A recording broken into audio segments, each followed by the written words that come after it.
What's up, Flipsiders? So today is Saturday, July 12th, and wow, that just like rolled off the tongue. I don't think that's ever happened before. It probably will never happen again, if we're being honest. But today has been an extremely eventful day. I went to work today, and I actually shot a vlog at work today, but I rambled a lot and got sidetracked like 50 times from the story I wanted to actually talk about. Didn't end up ever actually really talking about it, so I want to talk about it now. Let's see where to start. Okay, well today, first off, before we get to my story, it's talking about the trailer in the title. But I went to work today, and I work from usually 9 to whenever on Saturdays, whenever people are taking the GED test.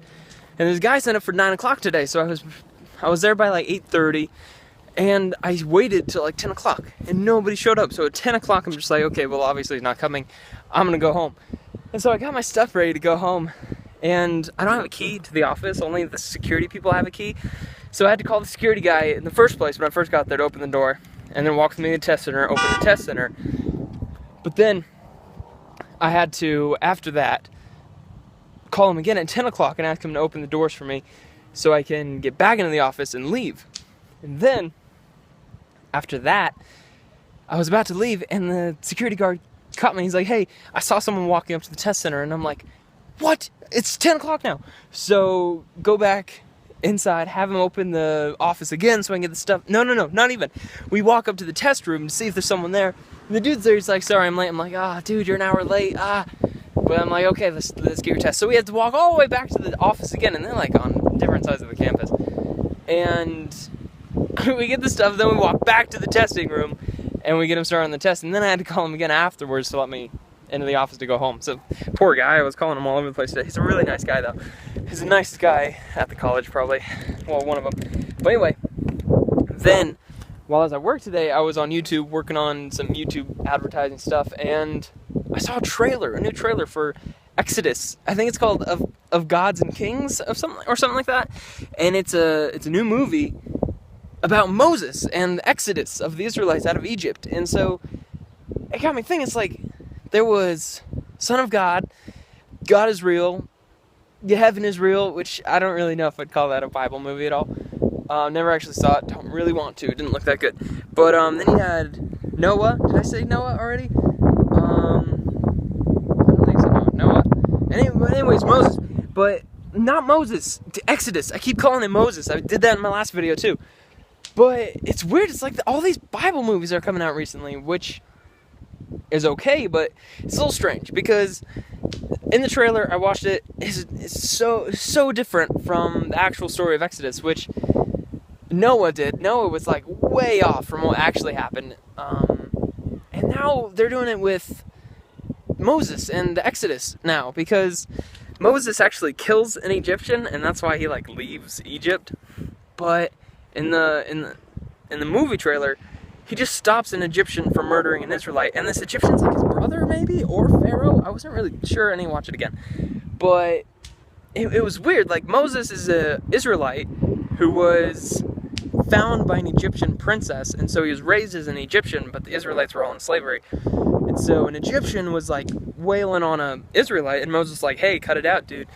And the Egyptian didn't do it, and so Moses pushed him, and he like fell off a cliff off like a banister or something, and he died. And so the Israelites were like, whoa, dude, you're a murderer. And Moses was like, yeah, crap, I'm a murderer. So he runs away, comes back after God talks to him through a burning bush and like all this stuff. And years later, he comes back and he's like, hey, Pharaoh, let the Israelites go or else we're going to plague you like crazy. Meaning God will. And Pharaoh doesn't do it. And so Moses sends the plagues. So technically God sends the plagues. And then this happens, and then Pharaoh lets the Israelites go. And then Pharaoh chases them, and the Red Sea parts, and then the Red Sea collapses on the Egyptians. This, normal Exodus stuff. But in the movie, Moses, like, stops an Egyptian from killing an Israelite with a sword. And then he tells Pharaoh, hey, broski, I just want to let you know, there's some stuff coming that I can't stop. So it's just coming. And so it's like, he's like, I've seen things. Which, it's just weird. And I've heard this. I'm not like, some Christians are just like, the heathens are making horrible Christian stories and heathen stories. Like, I think some Christians take it way too far. But it is weird. It's like, especially this story of I'm shaking a shake. I'm not like doing anything weird or like strangling a baby or something. But